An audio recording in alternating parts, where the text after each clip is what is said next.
Hi, it's Eric Frangenheim here with another idea from my book, Reflections on Classroom Thinking Strategies. The topic is about an expert-free zone. You'll find this in Cartoons Conversations, my ebook as well. I like to say in a classroom that I want to have lots of discussion.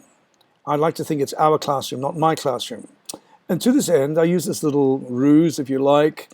I get the students to point to themselves and say collectively, I am not an expert. Some feel a bit uncomfortable. I then ask them to point to each other, their partner, and say, you are not an expert, and this is done with alacrity. I then ask them to point to me and say, you're not an expert either. Now, it's true, we all have expertise as teachers, but there's a difference between an expert attitude and having expertise. And what I try to do is to encourage a lot of discussion. And I try to make them realize that I want their ideas. Because if I don't, if I want to be the expert in the classroom with a huge ego, the consequences to what happens in my classroom will be as follows. There'll be a lot of uncertainty in my students. Will their answer be good enough for me?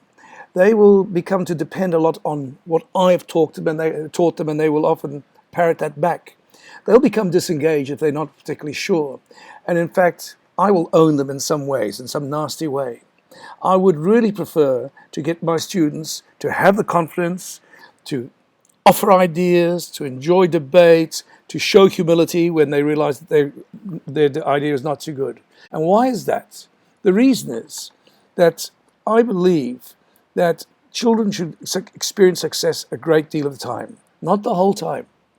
And when I allow them to do their thinking, and I can congratulate them, yes, you've done that, or that's unusual, learning becomes a series of personal victories. In that way, it becomes our classroom. Thanks for watching. Eric Frangenheim, Rodan Educational Consultancy.